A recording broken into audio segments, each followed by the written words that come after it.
ఈ మార్గంలోకి వచ్చిన తర్వాత అంటే ముందుగా తెలుసుకుని ఈ సంసార బాధల్లో పడకుండా ఉండడం అనేది కరెక్టా?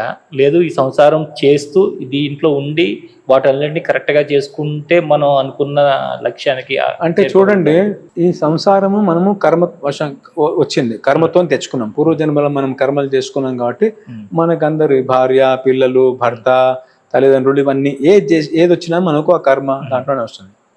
వాస్తవికంగా ఏం జరుగుతుందంటే మనం అట్నుంచి గేమ్ నడుస్తుంది అని చెప్పే కదా. మనం భగవంతునికి సంబంధించిన వాళ్ళు. మనకు ప్రతి జన్మలో ఒక గురువు వచ్చి చెప్తున్నాడు. ఏమని చెప్తున్నాడు? నాయనా, నువ్వు భగవంతునికి సంబంధించిన వాడుగా, ఈ సంసారం నీది కాదు, ఇది దుఃఖాలేమో, నువ్వు చూస్ చేసుకో, ఇటు పోతావా ఇటు పోతావా. మెట్రిక్స్ అనే సినిమాలో నీకు రెడ్ పిల్లు కావన్నా బ్లూ పిల్లు కావన్నా అని అడిగినట్లు వీడు రెడ్ పిల్ని చూస్ చేసుకుంటాడు. రెడ్ పిల్ని చూసుకుంటే నీకు ఫ్రీడమ్ దొరుకుతుంది, బ్లూ పిల్ని చూసుకుంటే మాయాలనే ఉంటావు అని చెప్పిండు కదా. అట్లనే గురువు గారు చెప్తారు, అటు పోతావా ఇటు పోతావు, శ్రేయో మార్గము ప్రయో మార్గము నిర్ణయించుకో అని అంటాడు. అటు పోతే నువ్వు దివ్యానందంలో ఉంటావు, మళ్ళీ సంసార చక్రంలోకి రావు. ఇటు పోతే మాత్రం చావు దెబ్బలు తింటావు అని అంటాడు. వీడు ఏం చేస్తాడంటే ఆ రెడ్ పిల్లు చూస్ చేసుకోకుండా బ్లూ పిల్లు తీసుకొని ఇటు పోతాడు. గురువు గారు ఏమంటాడు, చూసిరాపో అక్కడ ఏమున్నదో, ఇదే మంచిగా అనిపిస్తుంది నాకు గురువు గారు అంటే. చూసి వచ్చిన తర్వాత వాడు అక్కడ చావు దెబ్బలు తింటుంటాడు, మళ్ళీ జన్మ తీసుకుంటాడు, పుట్టినాక అక్కడ మళ్ళీ చావు దెబ్బలు తింటుంటాడు. బాగా దెబ్బలు తిన్నాక ఇళ్ళ నుంచి ఎట్లా బయటపడాలరా నాయన అని మనకు ఒకసారి ఇది వస్తుంది. వాడు ఆల్రెడీ ప్రపంచంలో ఏం లేదు అని తెలుసుకుంటాడు, ఎక్కడ పోయినా నాకు దుఃఖాలే వస్తున్నాయని తెలుసుకున్న టైంలో మళ్ళీ వాడి లైఫ్లో గురువు వస్తాడు. మళ్ళా చెప్తాడు, ఏమని చెప్తా అంటే రెడ్ పిల్లు కావన్నా బ్లూ పిల్లు కావన్నా అంటే ఆనందం అక్కడున్నది, సూర్యుడు అక్కడున్నా, అంతకారం ఇక్కడ ఏంది. సో ప్రతి జన్మలో మనకిదే జరుగుతున్నది. ప్రతి జన్మలో గురువు వస్తున్నాడు, మనకు బోధ చేస్తున్నాడు. అది కావాలన్నా ఇది కావాలన్నా చూసుకుంటే ఇదే చూస్ చేసుకుంటాం. అచ్చా, కొంతమంది ఏం చేస్తున్నారు అంటే ఆ చావు దెబ్బలు తప్పించుకోలేక ఆశ్రమాలకు వచ్చి గురువుని ఆశ్రయిస్తున్నారు. కొద్దిగా గురువు దగ్గర ఆశ్రయించిన తర్వాత, కొద్దిగా సాధన చేసిన తర్వాత కొద్దిగా ఏదో టెన్షన్లు పోయినాయి అనిపించేసి మళ్ళా అటువైపే పోతుంది. మళ్ళీ అటుపోయి ఆశ్రమం నుంచి కింద పడిపోయి మళ్ళీ అల్లకు పడుతున్నాడు అనమాట. ఇట్లా అటు ఇటు కొట్టుకొని తిరుగుతున్నాడు జీవుడు. సో ఎప్పుడు రావాలని అని కాదు, ప్రతిసారి మనకు ఇట్లా జిజ్ఞాస వచ్చినప్పుడల్లా భగవంతుడు గురువుని ప్రవేశపెడుతున్నాడు. ఆ గురువు గారు మనకు శాస్త్రీయంగా అన్ని చక్కగా మనకు చెప్తున్నాడు అనమాట. ఇది అని ఎక్స్ప్లెయిన్ చేసినప్పుడు ఒకవేళ ఆ గురువు గారు చెప్తున్నది నా అన్ని ప్రశ్నలకు కన్విన్సింగ్ గా ఉన్నది అనిపిస్తే వెంటనే కాళ్ళు పట్టేసుకోవాలి. గురువా ఎట్లా తరింపజేస్తావు, ఇక నువ్వు నన్ను చేసుకో. అది భగవంతుని దగ్గర నుంచి డైరెక్ట్. భగవంతుడు మనకు చేసే గ్రేటెస్ట్. అందరు కృప ఏమనుకుంటుంటే భగవంతుని కృప వల్ల ఇంత పెద్ద బిల్డింగ్ కట్టా, భగవంతుని కృప వల్ల పిల్లలు అమెరికా అంటుంటారు, కానీ దాన్ని కృప అనరు. మీరు అక్కడ పోయి చావు దెబ్బలు తినబోతున్నారు, దుఃఖాలేమది. మిమ్మల్ని చావు దెబ్బలు కొడుతుంటే కృప కాదు కదా. కృప ఏంటిదంటే భగవంతుడు మిమ్మల్ని ఉద్ధరించే ఒక గురువు మీ దగ్గరికి రావడం, మీ జీవితంలో రావడం, ఇదనమాట. సో క్వశ్చన్ అది కాదు, సంసారం నుండి చేసుకోవాలన్నా వదిలిపెట్టాలని చేసుకోవాలన్నా. కానీ ఇప్పుడు నేనున్నా, నాకు ఇది ఎప్పుడు దొరికింది? చిన్నప్పటి నుంచే జిజ్ఞాస ఉన్నది, ఎందుకు కొట్లాడుకుంటుంటాం, ఎందుకు ప్రేమ లేకుండా అనుకుంటామని. నేను ఈ భక్తి మార్గంలోకి రాకముందే నేను నిర్ణయించుకున్న పెళ్లి చేసుకున్నాను. ఎందుకు నిర్ణయించుకున్నా అంటే ఎవ్రీ రిలేషన్షిప్ లో ఘర్షణలు తప్ప ఏం లేవని అర్థమైంది. అవునా? ఏం చేద్దాం అనుకున్నా, అడవిలోకి పోతాను, బాగా గిటార్ బాగా నేర్చుకుంటాను, సిటీకి వస్తాను, కొన్ని పర్ఫార్మెన్స్లు ఇస్తాను, డబ్బులు సంపాదించుకుంటాను, మళ్ళీ అడవిలోకి వెళ్ళిపోతాను. మళ్ళీ ఇట్లా అంటే నాకు ఏం చేయాలనో తెలియక నా అంతా నేనే నిర్ణయించుకుని ఇది అంతా దుఃఖమే ఉన్నది, ఘర్షణ లేనో ప్రేమ లేదు, ప్రతి ఒక్కళ్ళు నిన్ను వెన్నుపోటు పొడిచేవాడు, ఇట్లా ఒక భావన వచ్చింది. ఏం చేస్తాం? మళ్ళీ డబ్బులు కావాలి కాబట్టి ఇక్కడ వచ్చి పర్ఫార్మెన్స్ చేస్తా, కానీ జ్ఞానం ఎక్కడ సంపాదిస్తా? అడవిలోకి పోయి సంపాదిస్తా. ఇట్లా అనుకునేట్టు అన్నమాట. అట్లా ముందు నుంచే నాకున్నది కాబట్టి ఎప్పుడైతే నాకు గురువు వచ్చిండో, ఏ రోజు నాకు అర్థమైందో అదే రోజు నేను ఫాదర్కి ఫోన్ చేసి చెప్పా, డాడీ నేను పెళ్లి చేసుకోను, నేను జాబ్ అవన్నీ కూడా చేయను, నాకున్న దాంతో సరిపోతుంది, నేను ఇక్కడ భక్తి చేసుకుంటా, గురువు గారి దగ్గర నుండి సేవ ఓవర్ నైట్ చెప్పగలను. నాకు ఆ సుయోగం దొరికింది. ఎందుకు? పూర్వజన్మలో నేను చేస్తున్నాను. అక్కడ పోగా నాకు అర్థమైంది, పూర్వజన్మలో నేను బృందావనంలో ఉన్నాను, పూర్వజన్మలో నేను చైతన్య మహాప్రభు దగ్గర ఉన్నాను, కృష్ణుడి భక్తుడిని. అప్పటిదాకా కృష్ణుడు ఉన్నాడా లేడా అంటున్నా. నేను ఫారినర్స్ అడుగుతున్నా, నాకు నమ్మకం లేదు కృష్ణుడి మీద, నీకెట్లా నమ్మకం వస్తుందని. నేను శ్రీ వైష్ణవ ఇండ్లలో పుట్టినా నేను.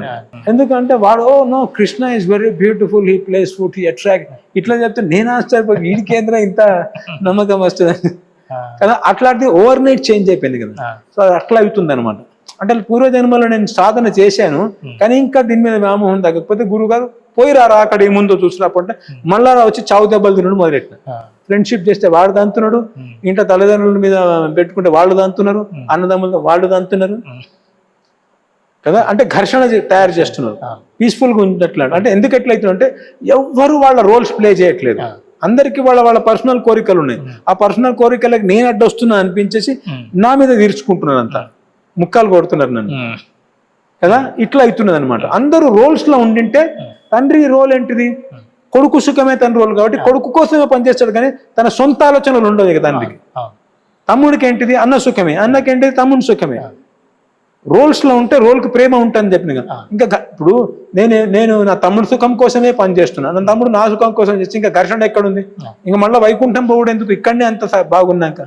కానీ ఇక్కడ ఎవరు రోల్స్ ప్లే చేయలేనందుకు ఇది అంత అవుతున్నది.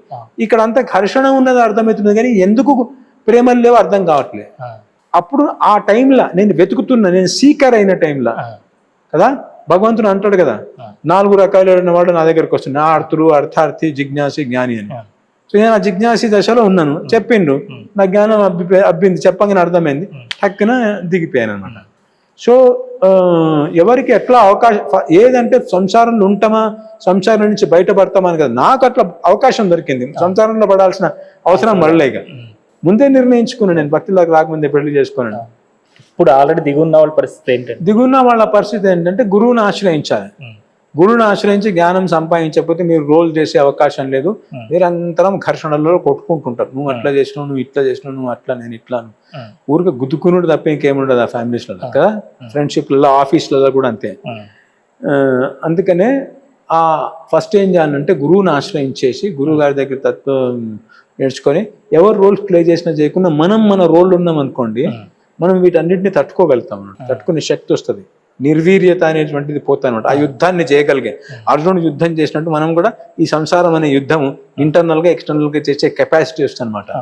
మనం గురువు గారి దగ్గర నుంచి ఉపదేశం పొంది సీక్రెట్ గా లోపల సాధన చేసుకుంటూ ఎవరికి చెప్పక, నేను సాధనలు దిగినా అంటే మళ్ళీ సన్యాసి అవుతాడేమో చేయనియరు మిమ్మల్ని. లోపలనే సాధన చేసుకుంటూ సంసారంలో ఆ యుద్ధం ఉంది జరుగుతున్నా, ఆ యుద్ధంలో మీ రోల్ మాత్రం మీరు చక్కగా చేసుకుంటూ పోండి. వాళ్ళు కూడా రోల్ ప్లే చేయక, మీరు కూడా రోల్ ప్లే చేయక, మొత్తం నువ్వు రోల్ ప్లే చేయట్లని ఆవిడ అంటున్నది, నువ్వు రోల్ ప్లే చేయట్లని మీరు అంటున్నారు. నీ గురించి చెప్పాలనా, నేను నీ గురించి నేను చెప్పాలనా, ఇట్లా నడుస్తున్నది. కానీ అందులో నుంచి ఆ సర్కిల్ నుంచి బయటపడేసి ఒక్కడన్నా రోల్ ప్లే చేయడం నేర్చుకుంటే, వీడు రోల్ ప్లే చేయనందుకు కదా నాకు వీడి మీద కోపం వస్తుంది, నేను రోల్ ప్లే చేస్తుంటే అందరి మీద హృదయాలు కరగడం మొదలు పెడతాయి. వాళ్ళకు కూడా భగవంతుని మీద, గురువు మీద శ్రద్ధ రావడం మొదలెడతాయి. గురువు గారి దగ్గర పోయినాక ఎంత మారిపోయాడు, ఇప్పుడు నన్ను ఎంత బాగా చేసుకుంటాడు, నాకు మనసు నొప్పించే ఒక్క మాట మాట్లాడలే, నాకు ఏం కావాలో అన్ని చూసుకుంటున్నాడు ఈయన. మీరు చేయట్లే అన్నందుకు కదా వాళ్ళ లోపల ఘర్షణ వస్తున్నది. మీరు చేయడం మొదలుపెట్టినాక ఎందుకు ఘర్షణ వస్తుంది? సో రాను ఎప్పుడో వాళ్ళు మారతారనే ఉద్దేశంతో మీరు చేయట్లేదు. వాళ్ళ కర్మ వాళ్ళది, మీ కర్మ మీది. కానీ మీరు మీ రోల్ ప్లే చేస్తే మాత్రము ఏ కర్మ వల్ల మీరు ఇదంతా మీకు లభించిందో అది రాను ఊడడం మొదలెడుతుంది. భగవంతుడు అప్పుడు మీకు గురువు సన్నిధి దొరికేటువంటి అవకాశం ఇస్తాడు అనమాట.